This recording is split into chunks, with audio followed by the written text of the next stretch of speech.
enlightenment is never possible by an effort or struggle.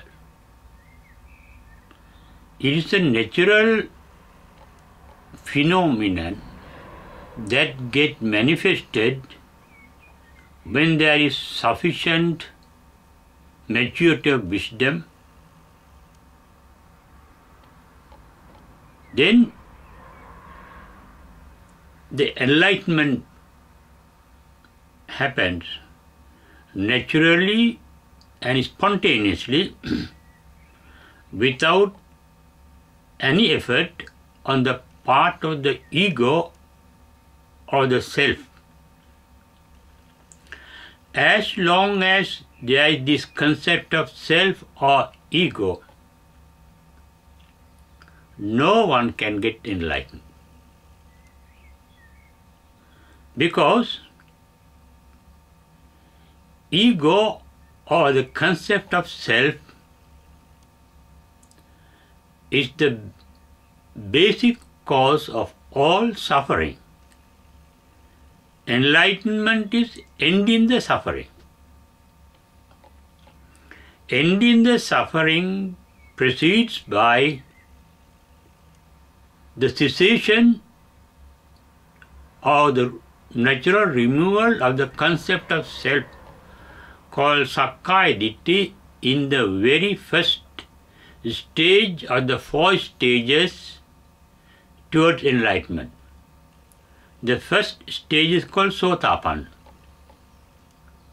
What happens at the Sotapanna Phala is basically the cessation of the concept of the ego. It is the ego that tends to make any effort to be enlightened. Making an effort is based on a desire to be enlightened. A desire is a basic impediment for enlightenment. One desires enlightenment in order to end the suffering. The desire to end the suffering means hating the undergoing of suffering.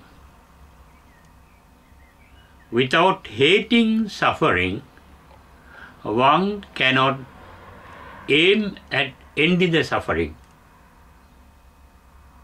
One wants to end suffering because one dislikes suffering. Because one likes enlightenment. Like means attachment. One cannot be enlightened with the attachment. Disliking suffering means resentment.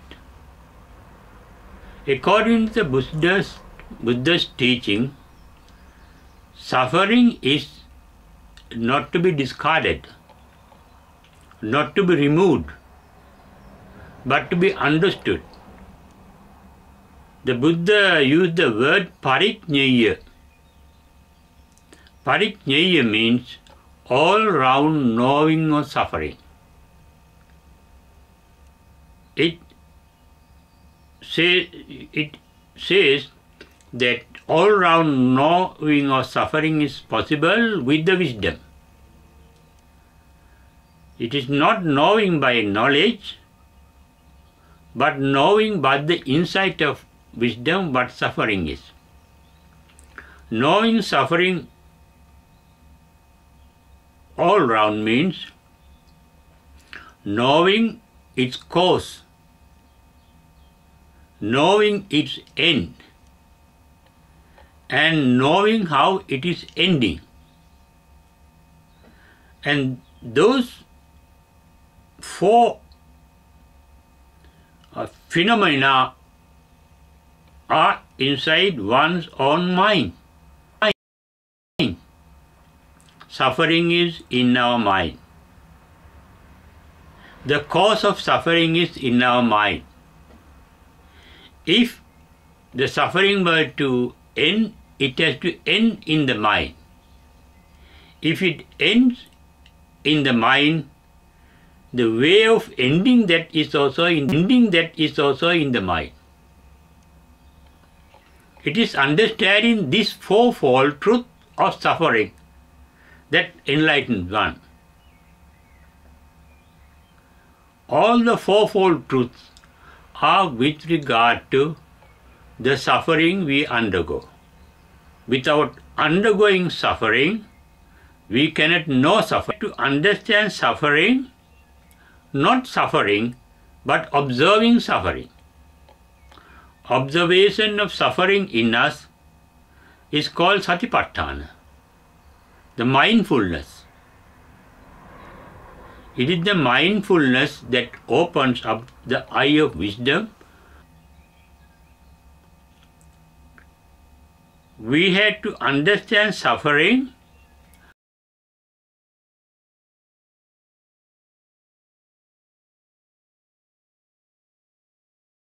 is called satipatthana, the mindfulness. It is the mindfulness that opens up the eye of wisdom with regard to suffering. Therefore, as I said at the beginning, we cannot end suffering and get enlightened by any effort on our part. All efforts are based on a will, on a desire, on a resentment, on the basis of an ego or a self that wants to end the suffering.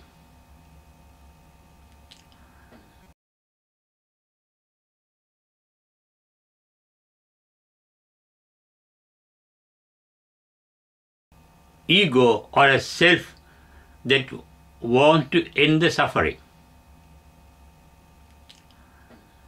We know through the history of those they have reached the sufficient maturity of wisdom, them got enlightened by making no effort to be enlightened. Once they have reached the sufficient maturity of wisdom, enlightenment takes place spontaneously, automatically. Even the Buddha made terrible effort,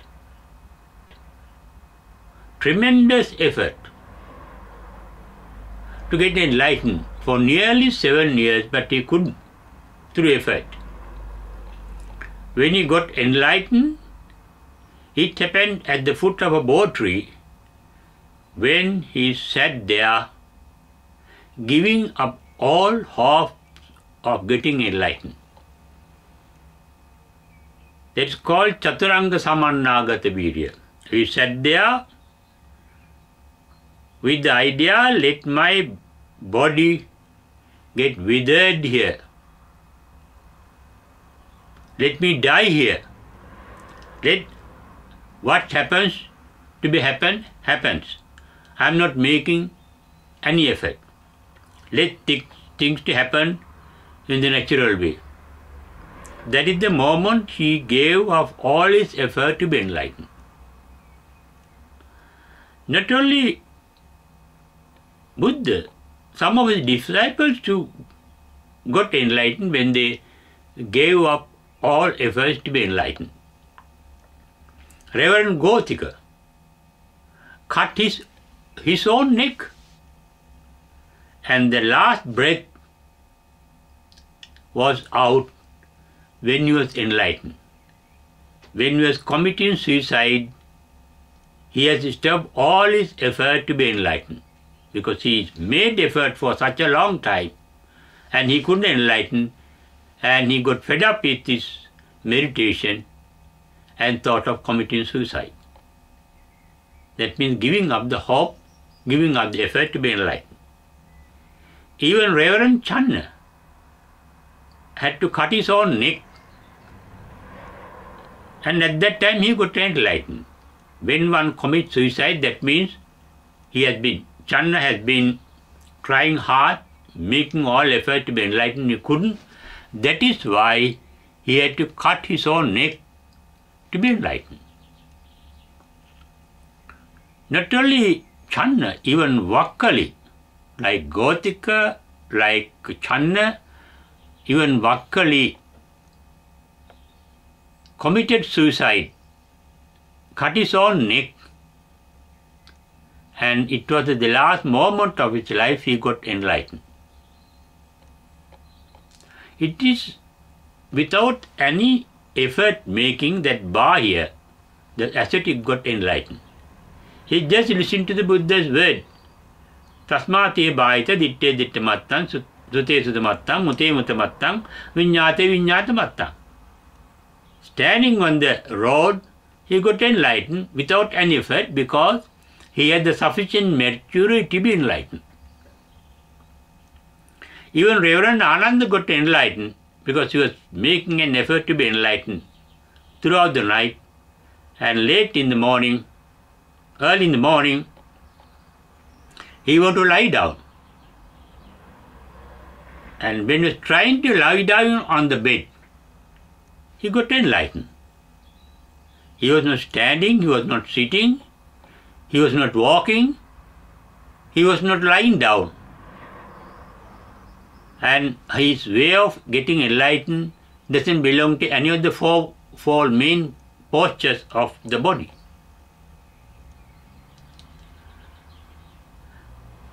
Even the minister called Santati got enlightened with his all royal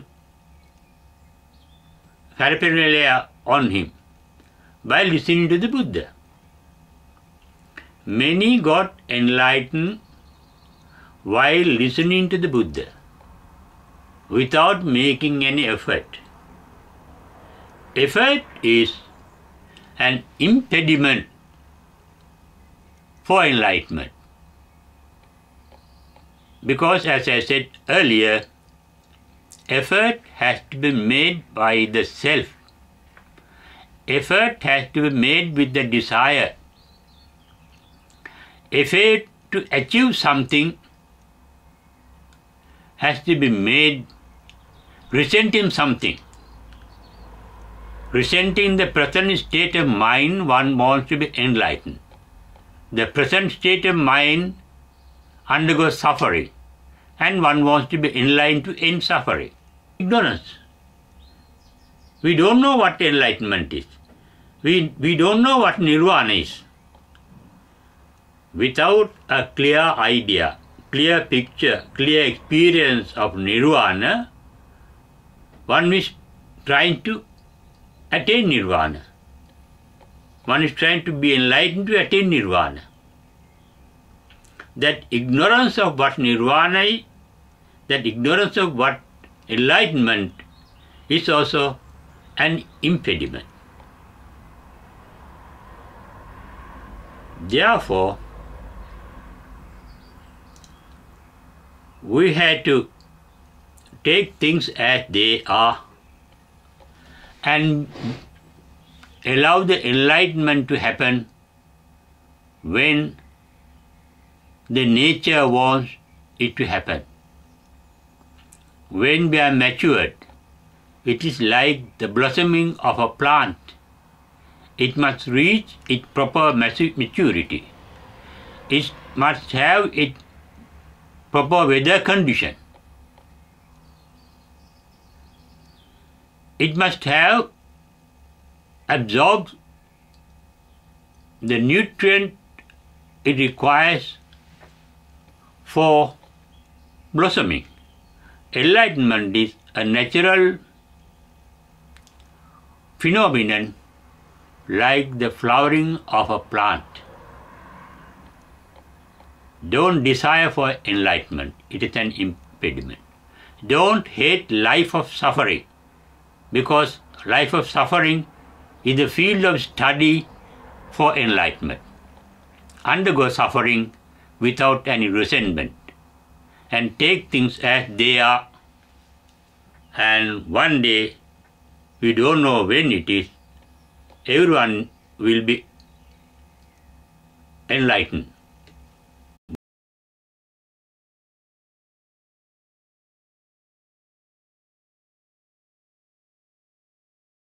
one day, we don't know when it is, everyone will be enlightened.